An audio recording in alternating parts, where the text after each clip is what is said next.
നമസ്കാരം. നമസ്കാരം. രാമായണ കഥകളിലേക്ക് ഏവർക്കും സ്വാഗതം. ടീച്ചർ, നമ്മൾ ഹനുമാന്റെ കഥ പറഞ്ഞു. ഈ സുന്ദരകാന്ഡത്തിൽ മുഴുവനും പ്രതിപാദിക്കുന്നത് ഹനുമാനെ കുറിച്ചാണ്, അല്ലേ? ഹനുമാന്റെ പ്രാധാന്യം. ഹനുമാന്റെ പ്രാധാന്യമാണ്. ശരിക്കും പറഞ്ഞാൽ സുന്ദരകാന്ഡം ഹനുമാന്റെ കാണ്ഡമെന്ന് വേണമെങ്കിൽ നമുക്ക് പറയാമല്ലേ. അപ്പോൾ ഈ ഹനുമാൻ ദൂതുമായി വരുമ്പോൾ ഒരു ദൂതന് വേണ്ട ഗുണങ്ങളെല്ലാം അതിനകത്ത് നമുക്ക് കാണാം ഹനുമാനിൽ, അല്ലേ? അപ്പോൾ ഈ ശ്രീരാമന്റെ ദൂതുമായി ലങ്കയിലേക്ക് പോകുന്ന ഹനുമാന് ഇടയ്ക്ക് ധാരാളം പ്രതിസന്ധികളെയും എല്ലാം തരണം ചെയ്യേണ്ടി വരുന്നുണ്ട്. ഇപ്പോൾ ഈ സുരസയാണെങ്കിലും അല്ലെങ്കിൽ സിംഹികയാണെങ്കിലും ഒക്കെ തടസ്സപ്പെടുത്തുകയാണ്, വഴി തടസ്സപ്പെടുത്തുന്നുണ്ട്. എന്നാൽ മറുവശത്ത് മൈനാകപർവ്വതം ഉയർന്നു വന്ന് വിശ്രമിക്കാനായി ഒരു സ്ഥലം കൊടുക്കുകയും ചെയ്യുന്നുണ്ട്. അപ്പോൾ ഇങ്ങനെ ഒരു ദൂതനായി പോകുമ്പോൾ ഹനുമാന് എന്തൊക്കെ നേരിടേണ്ടി വന്നു, അല്ലെങ്കിൽ ആ ഒരു വഴിയെക്കുറിച്ചുള്ള കഥ നമുക്കിന്ന് കേട്ടാലോ? ആയിക്കോട്ടെ. ഈ സീത അപഹരിക്കപ്പെട്ടു. ജഡായു മുതൽ സമ്പാദി വരെ സീത എങ്ങോട്ടാ പോയതിനുള്ള ചെറിയ സൂചനകൾ കിട്ടുന്നുണ്ട്. സമ്പാദിയിൽ അത് ഏറ്റവും വ്യക്തമായിട്ട് കിട്ടി. കാരണം സമ്പാദിക്ക് 100 യോജന അകലെയുള്ള കാര്യങ്ങളെ കാണാൻ പറ്റും. കഴുകനാണ്.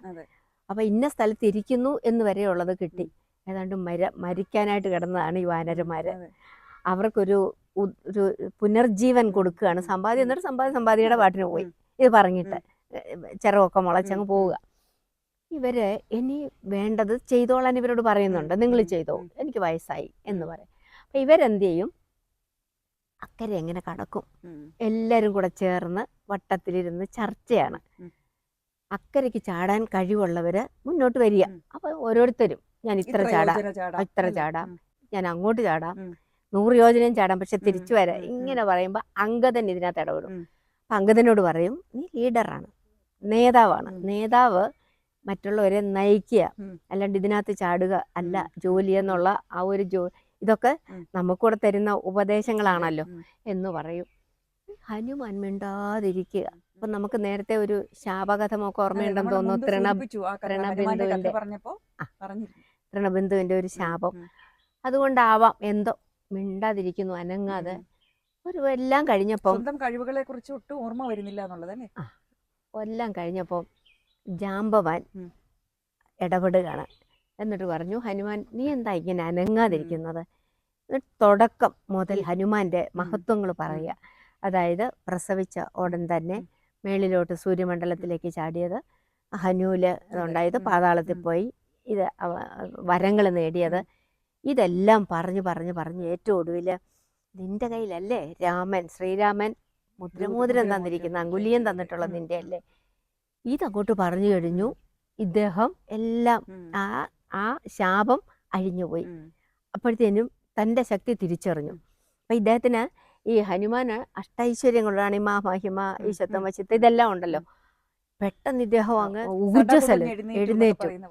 എന്നിട്ട് പറഞ്ഞു, എനിക്ക് രാമാങ്കുലിയം എൻ്റെ കയ്യിലുണ്ടെങ്കിൽ ഞാൻ അവിടെ ചെന്ന് ഈ രാവണനെ കുലത്തോടെ മുടിച്ച് ലങ്കയെ ഞാൻ അതോടെ എടുത്ത് വാമകരത്തിൽ വെച്ചുകൊണ്ട് ഞാൻ ഇവിടെ വരാം.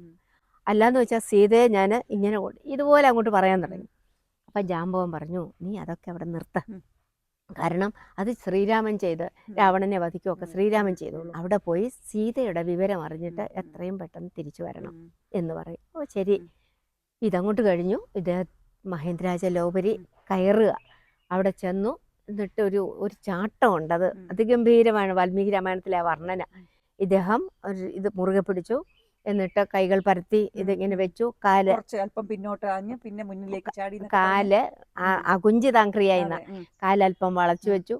ഊർധ്വനയനായി ഇത് ഗളതലവും അല്പം ഇങ്ങനെ നിന്നിട്ട് ഈ എല്ലാ പോലെ നലറി. എന്നിട്ടൊരൊറ്റ ചാട്ടമാണ്. അങ്ങനെ ചാടി. ഇവരെല്ലാം ഇത് കണ്ടുകൊണ്ട് നിൽക്കുന്നു. എല്ലാവരുടെയും പ്രാർത്ഥന ഉണ്ട്. തന്നെയുമല്ല, ഇദ്ദേഹത്തിന്റെ അച്ഛൻ വായു ഭഗവാനാണ്. വായു കൊണ്ടുപോക്കോളും, താഴെ വീഴാതെന്നൊരു വിശ്വാസം ഇവർക്കെല്ലാം ഉണ്ട് താനും. ഇങ്ങനെ പോകുമ്പോൾ ദേവന്മാരാണ് ഇപ്പൊ സംശയാലുക്കള്. ദേവന്മാർക്കൊരു സംശയം, ഇദ്ദേഹത്തിന്റെ വഴി ബലവേഗങ്ങളൊക്കെ എന്നറിയണം. എവിടെങ്കിലും തടസ്സം വന്നാല് തിരിച്ചു പോരുമോ എന്നൊക്കെ അറിയാനായിട്ട് ഒരാളെ അങ്ങോട്ട് വിടുകയാണ്, സുരസയെ. അപ്പൊ സുരസ നാഗജനനിയാണ്. ഇവരിങ്ങനെ വന്നിട്ട് പറഞ്ഞു, വലിയൊരു ഭീകര ആകൃതിയിലാണ് മുന്നേ വന്ന് നിൽക്കും. ദക്ഷ പ്രജാപതിയുടെ മകളായ ക്രോധവശ എന്ന് പറയുന്ന ആ സ്ത്രീയില് 10 മക്കളുണ്ടാവും. അതിൽ പെടുന്നതാണ് സുരസയും കദ്രുവും. സുരസ നാഗജനനിയും കദ്രു ഉരകജനനിയുമാണ്. സാധാരണ നാഗങ്ങളെ ഉരകങ്ങൾ എന്നാണ് പറഞ്ഞു കേട്ടിട്ടുള്ളത്. അപ്പൊ ഈ ഉരകങ്ങളും നാഗങ്ങളും തമ്മിൽ എന്തെങ്കിലും വ്യത്യാസമുണ്ടോ? ഇത് രണ്ടും നാഗങ്ങളുടെ ഒരു വകഭേദമാണെന്ന് പറയാം നമുക്ക്. അതായത് പടം പൊഴിക്കുന്നതെല്ലാം നാഗങ്ങളും പടം പൊഴിക്കാതെ ഉരസ് കൊണ്ട് ഗമിക്കുന്നത് ഉരകങ്ങളുമാണ്. അപ്പൊ കദ്രു ഉരകങ്ങളുടെ ജനനിയും ഇത് നാഗജനനിയുമാണ് സുരസ. അപ്പൊ ഈ സുരസ പെട്ടെന്ന് തന്നെ പ്രത്യക്ഷപ്പെട്ടു, വഴിമുടക്കി നിന്നു വലിയ ഭീകര ആകൃതിയായിട്ട്. അപ്പോൾ ഹനുമാൻ ഇങ്ങനെ വരുന്നു, പറയുന്നു, എനിക്ക് ഈ വഴി പോകുന്ന ഭയമില്ലാതെ നിർഭയരായിട്ട് ഈ വഴി വരുന്നവരെ പിടിച്ചു തിന്നാൻ ഈശ്വരൻ കൽപ്പിച്ചിരിക്കുകയാണ്, എനിക്ക് കൽപ്പിച്ച് അവകാശം തന്നിരിക്കുകയാണ്. നന്നായിട്ട് വിശക്കുന്നു, എൻ്റെ വായിലേക്ക് കയറൂ എന്ന് പറഞ്ഞ് വായും പൊളിച്ച് നിൽക്കുക. അപ്പം ഇത് കണ്ടിട്ട് വലിയ വെപ്രാളോ പേടിയോ ഒന്നുമില്ല ഹനുമാന്. ഹനുമാൻ പറയുന്നു, ഞാൻ രാമകാര്യത്തിന് പോവുകയാണ്, എനിക്ക് ലങ്കയിൽ പോയി സീതാദേവിയെ കാണണം. സീതയുടെ വിവരമറിഞ്ഞ് അതിൽ ശ്രീരാമനെ ധരിപ്പിച്ചിട്ട് ഇന്നോ നാളെയോ ഞാൻ തിരിച്ചു വരും. അങ്ങനെ തിരിച്ചു വന്നിട്ട് ശ്രീരാമനെ കാര്യങ്ങൾ ഗ്രഹിപ്പിച്ചു കഴിഞ്ഞാൽ ഞാനിവിടെ വരാം, ഞാൻ ഭക്ഷണമായിക്കൊള്ളാം, ഞാൻ അനൃതം പറയത്തില്ല, ഞങ്ങള് കള്ളം പറയത്തില്ല എന്ന് പറയും. മറ്റേ പറയും, എനിക്ക് പറ്റത്തില്ല, കാത്തിരിക്കാൻ പറ്റില്ല, അതുകൊണ്ട് എനിക്കിപ്പോൾ തന്നെ കഴിക്കണം. അന്ന് ഞാൻ പറയും, അങ്ങനെയാണെങ്കിൽ വിളിച്ചോ, ഞാൻ കയറിക്കോളാം എന്ന് പറയുകയും വിളിച്ചോളെന്ന് പറയുകയും ഈ ഹനുമാൻ 1 യോജന അങ്ങ് വലുതായി. അപ്പൊ എന്ത് ചെയ്തു? സുരസ 5 യോജന വലിപ്പമായി. ഉടനെ ഇദ്ദേഹം 10ആയി, സുരസ 20ആയി, 30ആയി, 50ആയി. ഇങ്ങനെ മുന്നോട്ട് പോകുമ്പം ഓർത്ത് ഇതിങ്ങനെ മുന്നോട്ട് പോയാൽ പറ്റില്ലല്ലോ. അപ്പൊ അങ്കുഷ്ട മാത്രമായി, ഒരു വിരലിനോളം, തള്ളവിരലിന്റെ അത്രയും വലിപ്പമായിട്ട് അകത്തോട്ട് കയറി യോഗബലം കൊണ്ട് പുറത്തേക്ക് വരികയും ചെയ്തു. എന്നിട്ട് മനസ്സിലായി. പിന്നെ അമ്മ ജനനീന്നാ വിളിക്കുന്നത്, അമ്മേന്നാ. കാരണം അകത്ത് പോയി തിരിച്ചു വന്നതല്ലേ, നാഗജനനി എന്ന് പറയുന്നു. ഞാൻ ഇങ്ങനെ ഇന്ന കാര്യത്തിന് വന്നതാണ്, പരിപൂർണമായിട്ട് വിജയിച്ചിരിക്കുന്നു, മകനെ കാര്യസാധ്യം നടത്തി തിരിച്ചു വരിക എന്ന് പറഞ്ഞിട്ട് സുരസ പാട്ടിന് പോവുകയാണ്. അത് കഴിഞ്ഞ് വീണ്ടും ഇങ്ങനെ ജലോപരിതലത്തിലൂടെ പോവുക. പിന്നെ വീണ്ടും സമുദ്രത്തില് സങ്കടമായി സമുദ്രത്തിന്. എൻ്റെ മേളിൽ കൂടി ഇങ്ങനെ പോകുന്ന ഇദ്ദേഹത്തിന് ക്ഷീണമോ ദാഹമോ വിശപ്പോ ഉണ്ടാകുമല്ലോ. മൈനാകത്തിനോട് പറയും, നീ ഒന്ന് മുകളിലേക്ക് ഉയര്. എന്നിട്ട് അദ്ദേഹത്തിന് ഒരു ഇരിപ്പിടം കൊടുക്കുന്നു, വിശ്രമിക്കാനിടയും കുറച്ച് ഫലമൂലങ്ങളും വെള്ളവും ഒക്കെ കൊടുക്കാൻ പറയും.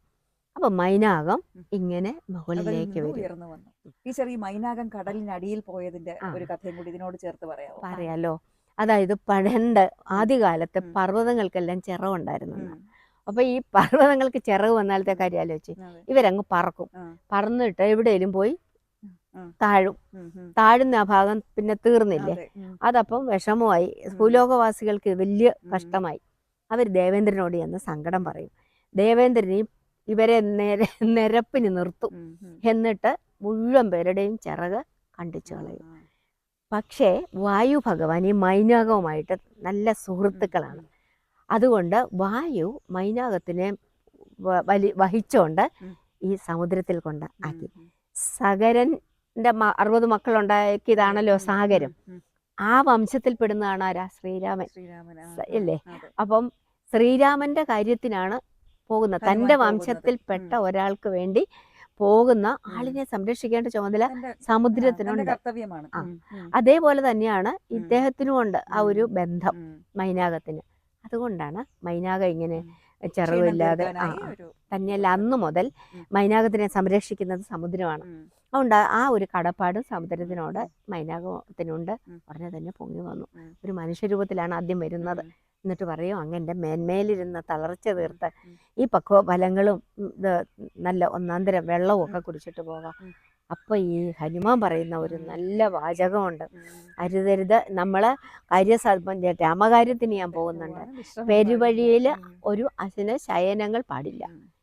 നമ്മള് ഭക്ഷണം കഴിച്ചോണ്ടോ കിടന്നുറങ്ങെന്ന് പറഞ്ഞ ഉറങ്ങുവോ, നിറവേറ്റുക മാത്രമാണ് ആ പ്രലോഭനങ്ങളിൽ നമ്മൾ പെടരുത്. നമ്മുടെ ലക്ഷ്യമായിരിക്കണം പ്രധാനം എന്ന് പറഞ്ഞിട്ട് ഞാൻ പോയിട്ട് തിരിച്ചു വരാം എന്ന് പറഞ്ഞ് ഈ പർവ്വതത്തിന് നന്നായിട്ടൊന്ന് തഴുകും, തലോടി ഒരു സ്നേഹം പ്രകടിപ്പിച്ചിട്ട് വീണ്ടും പോവുകയാണ്. അങ്ങനെ ചെല്ലുമ്പം കുറച്ച് സ്ഥലത്ത് ചെന്നപ്പോൾ ഇദ്ദേഹത്തിനെ പിടിച്ച് പെട്ടെന്ന് ബ്രേക്ക് ഇട്ട മാതിരി അങ്ങ് നിന്നു പോകുന്നു, മുന്നോട്ട് പോകാൻ പറ്റുന്നില്ല. അപ്പൊ എന്താ അത്? സിംഹിക എന്ന് പറയുന്ന ഒരു രാക്ഷസിയാണ്. ആ ആ രാക്ഷസി ഈ പറഞ്ഞ മാതിരി കശ്യപ ദിതിയിലുണ്ടായി 3 പേരുണ്ടായി. ഹിരണ്യാക്ഷൻ, ഹിരണ്യകശിപു, സിംഹിക എന്ന് പറയുന്ന ഈ രാക്ഷസ സ്ത്രീയും ഉണ്ടായി. അപ്പൊ ഈ ഈ സിംഹികയുടെ ജോലി നേരെ പിടിക്കുകയല്ല, നിഴലിനെ പിടിച്ച് വലിച്ചിട്ട് ഭക്ഷണമാക്കും. അപ്പം ഹനുമാൻ ഇങ്ങനെ പോകുന്നത് കണ്ട് ഹനുമാന്റെ നിഴലെ കയറി പിടിച്ചപ്പോഴാണ് ഹനുമാൻ നിന്ന് പോയത്. അപ്പോൾ താഴോട്ട് നോക്കിയപ്പോൾ ഇത് മനസ്സിലായി, അംഗ്രിവാദം കൊണ്ടൊരു ഒറ്റ ചവിട്ടാണ്. നമുക്കറിയാം ഈ 3 പേരെയും എങ്ങനെയാണ് ഹനുമാൻ കൈകാര്യം ചെയ്തതെന്ന്. സുരസയുടെ അത് ഉള്ളിൽ തന്നെ അറിയാലോ, സുരസ ദുരുദ്ദേശത്തിലല്ല വന്നത്. അവരുമായിട്ട് സൗമ്യമായിട്ട് പറഞ്ഞു തീർത്തു, തലോടി സ്നേഹം പ്രകടിപ്പിച്ച് തിരിച്ചു പോന്നു. പക്ഷെ ഇവിടെ ആക്രമിക്കുകയാണ് ശരിക്കും, സിംഹിയെ തലോടി. അങ്ങനെ യാത്ര പൂർണ്ണമാക്കിയിട്ട് ചരമഗിരി ശിരസി രവിയും പ്രവേശിച്ചു. സന്ധ്യാസമയം ചരമഗിരി ശിരസി എന്ന് പറയുമ്പോൾ പടിഞ്ഞാറ് വശത്തെ രവി സൂര്യൻ പ്രവേശിച്ചു. ചാരു ലങ്ക ഗോപുരാഗ്രേ കപീന്ദ്രനു. ഈ ഹനുമാൻ ഗോപുരത്തിന്റെ വളരെ സിംബോളിക്കായിട്ടാണ് പറയുന്നത്. ചരമഗിരി ശിരസി ഇവിടെ സൂര്യൻ അവിടുത്തെ അസ്തമിക്കുകയാണ്. ലങ്കയുടെ ഗോപുരാഗ്രത്തിൽ ആര് വരാൻ പോന്നു? ഹനുമാൻ വന്നു. പിന്നാലെ അവിടെ എല്ലാം മംഗളമായിട്ട് രാവണന്റെ നാശം, ലങ്കയുടെ രാക്ഷസരുടെ നാശം തുടങ്ങുകയും നന്മ വരാൻ പോവുകയും ചെയ്യുന്നു ഹനുമാന്റെ എന്ന് പറഞ്ഞിട്ട് പിന്നെ ഉടലൊരു കടുകിനുള്ള എതിരെ കയറണ്ടേ, അകത്ത് കയറണ്ടേ, ഭയങ്കര സുരക്ഷിതത്വമാണ്, അവിടെ. ആ സമയത്താ ഉടലൊരു കടുകിനോട് സദൃശ്യമായിട്ട് വെക്കാൻ ഇടതുകാൽ വെച്ച് കയറുന്നെന്നാ പറയുന്നത്. ലങ്ക നശിക്കണം, ഇടതുകാൽ വെച്ചു കയറി ഒരടി കിട്ടുകയാണ്. അപ്പൊ ആരാ അടിച്ചത്? ലങ്കാലക്ഷ്മി. തിരിച്ചു ഒരെണ്ണം കൊടുത്തു. അവിടെ ഒരു ശാപമോക്ഷം കൊടുക്കുകയാണ്. അതായത് കുബേരന്റെ കണക്കെഴുത്തുകാരിയായിരുന്നു. അവിടെ എന്തോ കൃത്രിമം കാണിച്ചു ഈ ലങ്കാലക്ഷ്മി. അങ്ങനെ ശാപം കിട്ടി ഇവിടെ വന്നിരിക്കുകയാണ്. ഹനുമാന്റെ അടി കൊണ്ടാൽ തിരിച്ച് ശാപമോക്ഷം കിട്ടുമെന്ന്. അങ്ങനെ ലങ്കാലക്ഷ്മി തിരിച്ചുപോയി. ഹനുമാൻ പിന്നെ ചെന്ന് ബാക്കി കാര്യങ്ങൾ സുവിദിതമാണല്ലോ, നമുക്കെല്ലാം അറിയാവുന്നത്. സീതയെ കാണുന്നതും അവിടെ നാശം വിതച്ച് ലങ്ക ചുട്ടു ഭസ്മമാക്കുന്നതും രാവണനെ കാണുന്നതും എല്ലാം കാര്യങ്ങൾ പറഞ്ഞ് ഒരു ദൂതൻ എങ്ങനെയാവണമോ, അതായത് ഒളിച്ചിങ്ങ് പോകുന്നില്ല, രാവണനെ കണ്ട് കാര്യങ്ങൾ പറഞ്ഞിട്ട് തന്നെയാണ് തിരിച്ചു പോകുന്നത്, ഭയപ്പെടാതെ. അങ്ങനെ ഈ സുന്ദരൻ എന്ന ഒരു വാക്കിന് ദൂതനെന്നും കൂടെ ചിലര് അർത്ഥം പറയാറുണ്ട്. ആ ഒരു കാണ്ഡം മുഴുവനും നമ്മുടെ ഹനുമാനെ പവിത്രീകരിച്ച് ഒരു മഹത്വവൽക്കരിച്ച് കാണിക്കുന്ന ഒരു കാണ്ഡമായിട്ട് അതുകൊണ്ടാണ് സുന്ദരകാന്ഡം വായിക്കുകയാണെങ്കിൽ രാമായണം മുഴുവനും വായിച്ചതിന്റെ ഫലമാണെന്ന് പറയുന്നത് അല്ലേ? അതെ, തന്നെയുമല്ല, എന്റെയൊക്കെ ചെറുതിലെ സുന്ദരകാന്ഡം വായിക്കുന്നത് കേട്ടിട്ടാണ് നമുക്ക് കളകാഞ്ചി വൃത്തമാണ്. അതിൽ ഈ ലഘുക്കള് അടുത്തടുത്ത് വരുമ്പം ചരമഗിരി ശിരസി രവിയും പ്രവേശിച്ചതു ചരുരംഗാകും, അത് പ്രയാസമാണ്. അക്ഷരങ്ങള് നമ്മളെ ഉടക്കും. അതുകൊണ്ട് ഇത് വായിച്ചു കഴിഞ്ഞാൽ അതുകൂടെ എഴുത്തച്ഛൻ ഉദ്ദേശിച്ചിട്ടുണ്ട്. നമ്മുടെ ടങ് ട്വിസ്റ്റേഴ്സ് എന്ന് പറഞ്ഞ നാക്കുകുഴക്കികള്, അതാണ് ശരിക്കും പറഞ്ഞാല് അങ്ങനെയാണല്ലോ. അതെ, ഇവിടെ അത് നല്ലതായിട്ട് പദങ്ങൾ ചേർന്നല്ലേ വരുന്നത്. ഇവിടെ നമ്മുടെ നാക്കുകുഴക്കി അവിടെ വരുന്നത് കൊണ്ട് ഭാഷയെ മനോഹരമായിട്ട് ഉച്ചരിക്കാനുള്ള ഒരു പരിശീലനം കിട്ടുകയാണ്. തന്നെയല്ല, ഇത് വായിച്ചു കേൾക്കുമ്പോൾ കൊച്ചു കുഞ്ഞുങ്ങൾക്ക് പോലും എനിക്കൊക്കെ ഉണ്ടായതാണ്.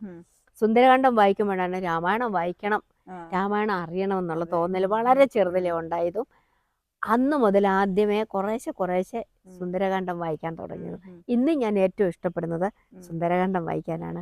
അധികം തെറ്റില്ലാതെ വായിക്കാൻ പറ്റുന്നതും ഇതിൻ്റെ ആവർത്തിച്ച വായന കൊണ്ടാണ്. ടീച്ചർ പറഞ്ഞതുപോലെ ഭാഷാശുദ്ധി നമുക്ക് കൈവരുന്നതോടൊപ്പം തന്നെ നല്ലൊരു ദൂതന് വേണ്ട ലക്ഷണങ്ങൾ എന്താണ്, അല്ലെങ്കിൽ സവിശേഷതകൾ എന്താണ് എന്നുകൂടി ഈ സുന്ദരകാന്ഡം ഹനുമാനിലൂടെ നമുക്ക് വ്യക്തമാക്കി തരികയാണ്. നാളെ മറ്റൊരു കഥയുമായി വീണ്ടും എത്താം. അതുവരേക്കും എല്ലാവർക്കും നമസ്കാരം. നമസ്കാരം.